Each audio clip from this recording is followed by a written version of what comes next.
আচ্ছা আচ্ছা একটু একটু একটু দেখান তো কাদের পরিবারের কাছে এবার আদমশুমারি হয় নাই। তো এরকম একটা, তাহলে কিভাবে আদমশুমারি হয়েছে নাকি শুনছি কি কারণে 1.5-2 কোটি মানুষকে তারা নাকি হাওয়া করে দিয়েছেন।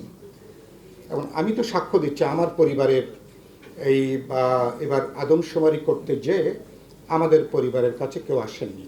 এটা এটা আমি নিজে। আচ্ছা মানে আপনারা কি সবাই সাক্ষ্য দিচ্ছেন? আপনারা সাক্ষ্য দিচ্ছেন। আচ্ছা আচ্ছা আচ্ছা একটু একটু একটু দেখান তো কাদের পরিবারের কাছে এবার আদমশুমারি হয় নাই। তো এরকম একটা, তাহলে কিভাবে আদমশুমারি হয়েছে? 1.5-2 কোটি মানুষকে রাতারাতি নাই করে দেওয়া, হাওয়া করে দেওয়া হয়েছে। তাহলে এটা কোন সরকারের অধীনে আমাদের বসবাস? তাহলে এই সরকারের, যে সরকার একটা আদমশুমারি পর্যন্ত করতে পারে না, সেই সরকার কিভাবে ক্ষমতায় থাকে? নাগরিক হিসাবে কি আমার এই প্রশ্ন করবার অধিকার আছে না? নিশ্চয়ই সেটা আমার আছে। আর ভোটের অধিকার যেটা বললাম, আমার সবচেয়ে গুরুত্বপূর্ণ অধিকার, আমার একটা গণতান্ত্রিক অধিকার, যদি মানবাধিকারও বলেন, সেটা লঙ্ঘনের দায়ে তাহলে এই সরকারের বিরুদ্ধে তো কমপক্ষে 10 কোটি মামলা হওয়া দরকার। 10 কোটি মামলা হওয়া দরকার। আমি কি খুব ভুল বলছি কথাটা? কমপক্ষে 10 কোটি মামলা হওয়া দরকার ওদের। আমরা তো এই হচ্ছে এই সরকারের সমগ্র জায়গাটা। সরকারের রাষ্ট্র, আমি মাঝে মধ্যে নিশ্চয়ই আমরা সবাই জানি, এখানে অনেকে রাজনীতির ছাত্র বা আমরা রাজনীতি মনস্ক। রাষ্ট্র একটা রাজনৈতিক প্রতিষ্ঠান। রাষ্ট্র চালাতে মানুষের সমর্থন লাগে, ম্যান্ডেট লাগে। আপনারা সিস্টেম করেছেন ভোটের মধ্য দিয়ে 5 বছর পর পর রাষ্ট্রটা চলবে। তো কিন্তু এখন 18 সালের পরে সরকার দেশ চালাতে পারছে না কেন? দেশ চালানোর যে কোনো গণতান্ত্রিক যে বৈধতা, ন্যূনতম যে ম্যান্ডেট, মানুষের পপুলার যে ম্যান্ডেট বলতে এই সরকারের কিছুই নেই। রাষ্ট্র চালাতে একটা মোরাল অথরিটি লাগে, নৈতিক অধিকার লাগে, অথরিটি লাগে, সেটা পর্যন্ত সরকারের নাই। ফলে এই সরকার পুরোপুরি একটা পুলিশ নির্ভর সরকার। পুলিশ মনে করে আমি কালকে বলেছি, ওই যে আমার একটা প্রিয় কবিতা রবীন্দ্রনাথের, ওই যে রথ ভাবে আমি দেব, পথ ভাবে আমি, মূর্তি ভাবে আমি দেব, হাসে অন্তর্যামী।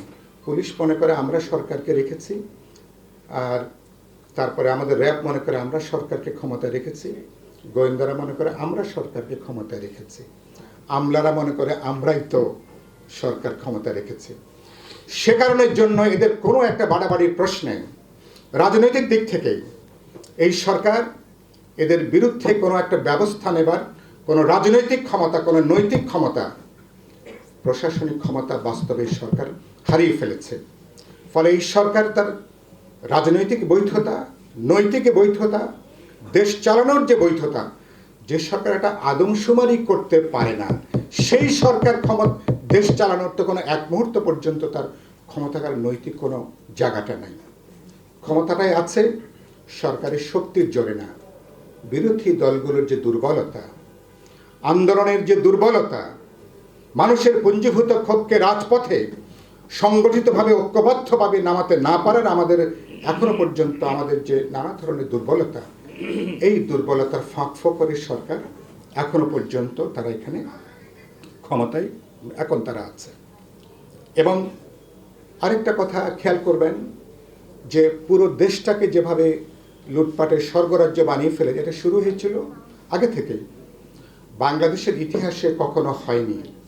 সকল ব্যবসায়ী প্রতিষ্ঠান 18 সালের আগে প্রধানমন্ত্রীর সঙ্গে দেখা করে হাত তুলে সমর্থন দিয়েছিলেন যে আমরা আগামী নির্বাচনে আমরা আপনার দলের পক্ষে আমরা আছি। আমাদের ইতিহাসে কোনো ব্যবসায়ী প্রতিষ্ঠান, কোনো এপেক্স বডি, কোনো এইভাবে বিশেষ কোনো দলের পক্ষে দাঁড়িয়ে নির্জলা কোনো সমর্থনের জায়গাটা কেউ যায়নি। এর বিনিময়ে গত 3.5-4 বছরে একটা লুটের বাজারে পরিণত করা হয়েছে। আমি বলেছি ইস্ট ইন্ডিয়া কোম্পানির আমরা গল্প জানি, আমরা বাচ্চাকালে আমরা পড়েছি ইস্ট ইন্ডিয়া কোম্পানি কীভাবে লুটপাট করেছে। বাংলাদেশকে এরা এই সমস্ত ব্যবসায়ী প্রতিষ্ঠান লুটেরাদের একটা লুটপাটের স্বর্গরাজ্যে, একটা লুটের বাজারে এখন তারা এখন তারা পরিণত এখন করেছে। বিদ্যুতের ক্ষেত্রে 60 থেকে 90 হাজার কোটি টাকা পর্যন্ত নানাভাবে কুইক রেন্টালের জন্য তারা সেখানে অপচয় করেছে। উৎপাদন ছাড়া তার ক্যাপাসিটি চার্জের নামে নানা চুক্তির আড়ালে এই পরিবারগুলোর হাতে আজকে তারা তুলে দিয়েছে প্রতিনিয়ত। এবং এরা হচ্ছে সরকার এবং সরকারের চারিপাশের লোকজন। এবং সেদিন দেখলাম যে বিএনপির মহাসচিবও এখানে সমাবেশে তিনি সেখানে উচ্চারণ করলেন। এদের অনেকের অফিস এখন ঢাকাতে নেই, সিঙ্গাপুর সহ বিভিন্ন শহরে বড় বড় বিভিন্ন শহরে এখন তাদের অফিস এখন সেখানে আছে, বলতে পারেননি। এটা একটা উদ্বেগের কথা। আর প্রধানমন্ত্রীর কালকে বক্তব্য আপনারা খেয়াল করেছেন। কিছুদিন আগে বিরোধী দলের তিনি বিএনপিকে উদ্দেশ্য করে বললেন আন্দোলন করতে পারবেন, বাংলা মোটরও কোনো বাধা দেওয়ার দরকার নেই, প্রধানমন্ত্রীর কার্যালয় পর্যন্ত আসতে পারবেন, তিনি চা খেতেও পারবেন, আসলে তিনি তাদেরকে চা খাওয়াবেন। 3-4 দিনের মধ্যেই তার টোন দেখছেন যে পরিবর্তন। কালকে তিনি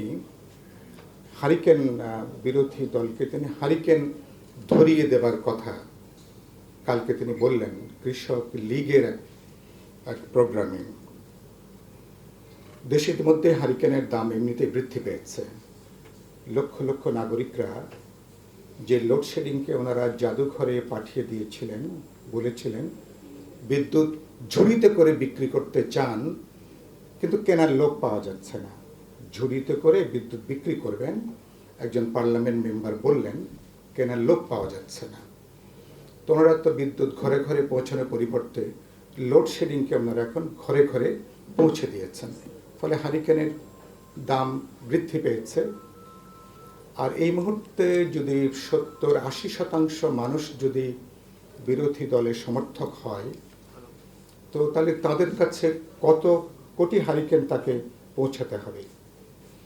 প্রধানমন্ত্রী সরকারকে নিশ্চয়ই পরিকল্পনা কমিশন, অর্থ মন্ত্রণালয় নিশ্চয়ই ব্যাপারে একটা মূল্য নির্ধারণ তারা হয়তো করে দেখতে পারেন।